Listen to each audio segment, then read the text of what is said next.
Hello दोस्तों, धन्यवाद आप इस वीडियो पे आए।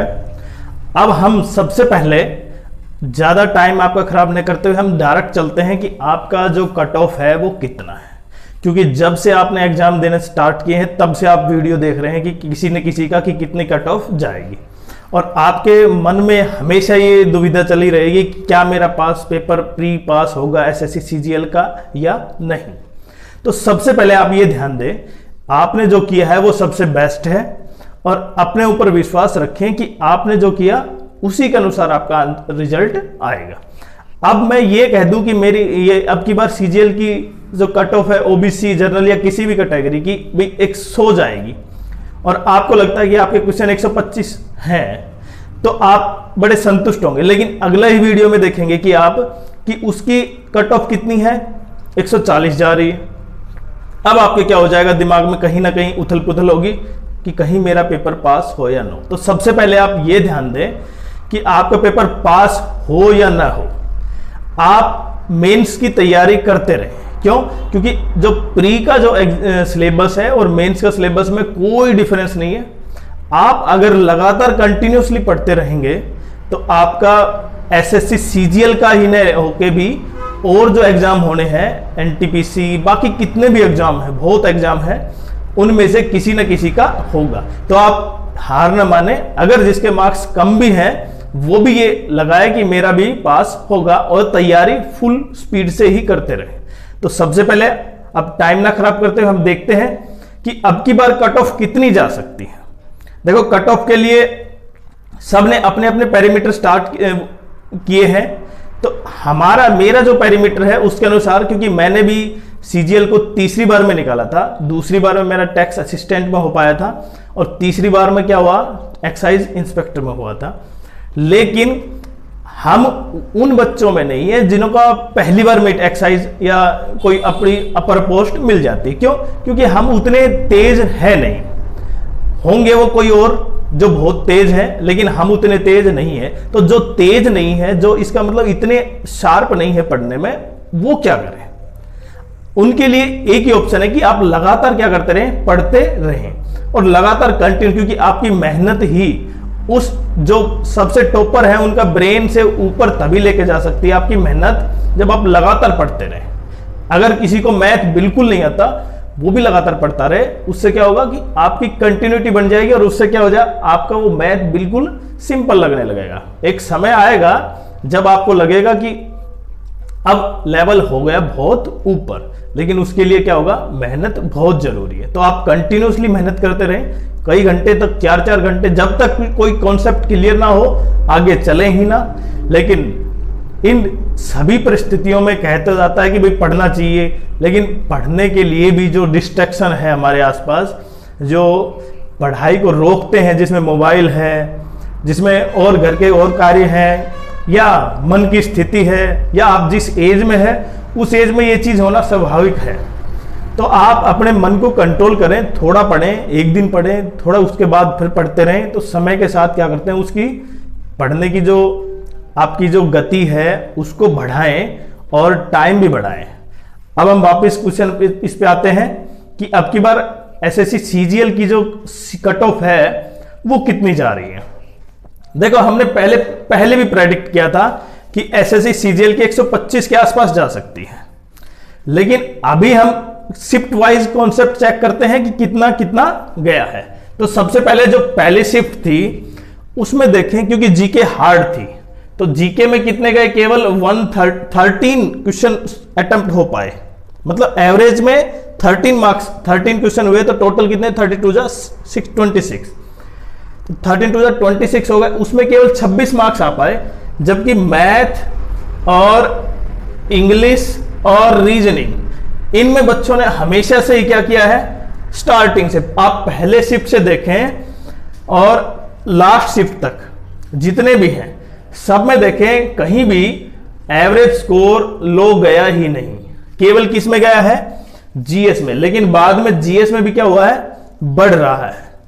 अब जीएस में बढ़ रहा है, देखें, जो पहले 13 था वो बाद में कहां तक हो गया, 18, और मैथ में 19 से 23 तक पहुंच गए, जबकि इंग्लिश और रीजनिंग कॉन्स्टेंटली वही रहे हैं। अब अब ये तो लगता है कि भाई मैंने तो, मेरे रीजनिंग में 22 नहीं हुए, मेरे तो कितने हैं रीजनिंग में 18 के आसपास है। लेकिन आप डरे ना, ये जो नंबर ऑफ अटेम्प्ट्स हैं या क्वेश्चन सोल्व किए गए हैं, इनमें से भी गलत होने की संभावना ज्यादा रहेगी। तो हम यहां पे एवरेज मार्क्स लेके आते हैं। तो देखें, एक तो होगा इसमें नॉर्मलाइजेशन,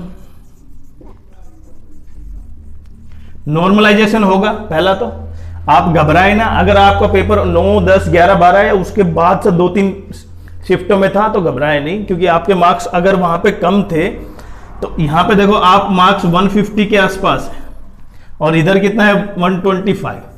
तो नॉर्मलाइजेशन में इसमें जितने मार्क्स कम हैं आपको उतने ऐड कर दिए जाएंगे। जैसे आपके यहाँ पे 125 है तो कितना हो जाएगा, प्लस के 25 ऐड हो जाएगा, कितना हो जाएगा 150। तो इस तरह नॉर्मलाइजेशन होगा, वो एक प्रोसेस है कमीशन का, वो अपना बताता है किस तरह नॉर्मलाइजेशन होता है। हम यहाँ पे नॉर्मलाइजेशन नहीं पढ़ रहे हैं, हम यहाँ पे पढ़ रहे हैं कि आपका सीजीएल प्री क्वालिफाई होगा या नहीं। यहां पे देखें, क्योंकि रीजनिंग, इंग्लिश और मैथ्स में कोई दिक्कत नहीं है सबने। लेकिन अब जैसे मैं इंग्लिश की बात करूं, अब यहां पे इंग्लिश का एवरेज जो बच्चों से पूछा गया था कि 23, 22, 22 आ रहा है, लेकिन एक्चुअल में ऐसा नहीं है। इंग्लिश चाहे कितनी कम आए, कितनी हार्ड आए, इंग्लिश का लेवल हमेशा कॉन्स्टेंटली बना रहता है। तो यहां पे हम एवरेज मान के चलते हैं, ये दिखाया हुआ डाटा है क्योंकि हमने कलेक्ट किए हैं। लेकिन रियलिटी क्या होती है, हमने भी पेपर दिए हैं, हमने भी पता है कि कितने क्वेश्चन हम करके आते हैं, उसमें से कितने सही होते हैं, बताने के लिए अलग बात है। तो यहां पे इनके एवरेज भी लगभग 18 के आसपास होगी। तो आप देखें इंग्लिश में एवरेज कितनी आ रही है क्वेश्चन की, 17, 18 भी नहीं आ रही, कितनी आ रही है 17। और जबकि यहां पे डाटा दिखाया गया है सबका जो कलेक्ट किया था हमने एग्जाम के बाद, वो क्या है, बहुत हाई जा रहा है। क्योंकि सब बताने में तो क्या करते थे, बता देते हैं कि इतना जा रहा है। उसके बाद रीजनिंग में भी देखें, रीजनिंग में भी कुछ क्वेश्चन ऐसे हैं किसी से अटेम्प्ट नहीं हो पाता। क्योंकि अगर मैं देखूं यहां पे नंबर ऑफ अटेम्प्ट से लेकर 78 से लेकर 82 के आसपास है average number of attempt question. लेकिन नंबर ऑफ अटेम्प्ट्स की बात करें तो वो लगभग कितना जाता है भाई, 70, 68 के आसपास आ जाता है। और 68 के आसपास आ जाता है तो इसका मतलब ये इतने मार्क्स, इतने क्वेश्चन अटेम्प्ट नहीं हो रहे हैं। तो क्वेश्चन वही वापस अटेम्प्ट हो रहे हैं, कितने, 17, 16, 17। ऐसे ही देखें इंग्लिश, रीजनिंग और मैथ्स में क्वेश्चन जल्दी हो सकते हैं, ये मान सकते हैं। क्योंकि आपका अगर मैथ अच्छे ढंग से आता है तो आप क्वेश्चन का टाइमिंग के अनुसार आप अच्छे स्कोर कर सकते हैं। और जीके में, क्योंकि जीके अब की बार हार्ड आ रही है, तो कितना हो रहा है जीके में देखो 14 क्वेश्चन केवल, और वो भी क्या है, ये तो 14 है। और रियलिटी में जब आंसर की आएगी एसएससी की, उसमें तो बहुत ज्यादा डिफरेंस पाएगा। तो हम ये देखें जो जिसके मार्क्स सबसे कम है ना, वो भी ना घबराए, जिसने अटेम्प्ट कम दिया था। मानो आपके 65 और 70 के बीच है, वो भी आराम से पेपर को क्वालिफाई कर देंगे। देखो अब हम एवरेज मार्क्स देखते हैं। अगर यहां पे एवरेज क्वेश्चन अटेम्प्ट देखते हैं 68 के आसपास हुए हैं, तो 65 और 68 के आसपास चलते हैं। तो यहां पे जब ओबीसी की मेरिट बन रही है तो कितने हो जाएगा, 120 से 125 के बीच। अब 120 और 125 का मतलब ये है कि यहां पे हाईएस्ट और लोवेस्ट का जो डिफरेंस है ना, वो यहां पे जरूर मेंशन होगा। तो ये 120 इक्वल टू हो सकता है 115, 115 भी हो सकता है, और ये 25 का मतलब 130 भी हो सकता है। तो हायर और लोअर का डिफरेंस ये रहेगा। ऐसे जनरल कैटेगरी की बात करें तो 125 से 130, पिछली बार आपने देखा ओबीसी और जनरल का डिफरेंस नहीं था, लेकिन अब की बार क्या है, डिफरेंस है। तीसरा एससी एसटी के लिए 100 से 105 के बीच जा सकती है, और एससी के लिए और एसटी के लिए हमारे पास 90 से 95 मार्क्स, और खासकर ओबीसी एक्स सर्विसमैन जिनको सबसे ज्यादा ध्यान रहेगा, वो क्या है 85 से 90 के बीच क्या होगी उनकी मेरिट रिलीज कर सकती है ना, 85 से 90 के बीच। अब जब आपको ये पता चल गया कि आप इस आसपास हैं, या आपने पहली बार एग्जाम दिया था और फिर भी आपने एग्जाम में इतने अच्छे स्कोर नहीं किए, तब भी आप कंटिन्यूसली, क्योंकि मेरा तो ये मानना है हमने एग्जाम तब पास किया था जब एक लिमिट हो गई थी, एक सीमा आ गई थी कि अब अच्छे ढंग से सब कुछ आता है। तो इसलिए अगर आपको समय से पहले भी जॉब मिल जाती है या उसका आप लायक नहीं है और फिर भी आपको मिल जाती है, तो इसका मतलब आपने उतनी मेहनत नहीं की है। हो जाता है कईयों की किस्मत अच्छी होती है, लेकिन आप हमेशा मेहनत पर डिपेंड रहें, ईमानदारी पर, और मेहनत कॉन्स्टेंटली करते रहें, लगातार कंटिन्यूसली होगी तो उससे क्या होगा, आपको सब्जेक्ट बिल्कुल क्लियर होगा। कॉन्सेप्ट के साथ पढ़िए, क्वेश्चन खुद बनाने स्टार्ट कीजिए। किसी दूसरे के क्वेश्चन बनाने से क्या होगा, आपको क्वेश्चन उस तरह से नहीं आएंगे। आप क्वेश्चन को पहले कॉन्सेप्ट को क्लियर कीजिए और क्वेश्चन बनाने स्टार्ट कीजिए, तब आप मेंस की तैयारी कीजिए। अगर मान लो मैं क्वेश्चन बनाता हूं तो मैं तो वो क्वेश्चन बनाऊंगा ना जो मेरे को बहुत अच्छा शिफ्ट या सोल्व कर पाऊंगा, मैं इतनी जल्दी सोल्व करवाऊंगा कि आप, क्योंकि आपकी उस तरह की है नहीं। अभी मैं क्वेश्चन क्यों सोल्व करता हूं, देखो मैंने इतने एग्जाम पास किए हैं, मैं यूपीएससी सिविल सर्विस की भी तैयारी की थी, उसमें नहीं हो पाया। लेकिन आप, क्योंकि आपको केवल 1 या 2 साल हुए हैं, 1-2 साल वैसे लंबा टाइम है, लेकिन अगर आपने मेहनत अच्छे ढंग से की है 7-8 घंटे, तो 1-2 साल बहुत है।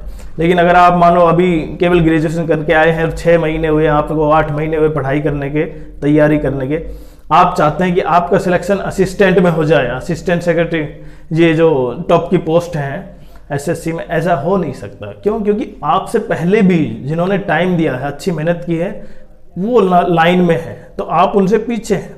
अगर आपको उनको क्रॉस करना है तो आपको केवल क्या करना है, आपको टाइम बढ़ाना होगा।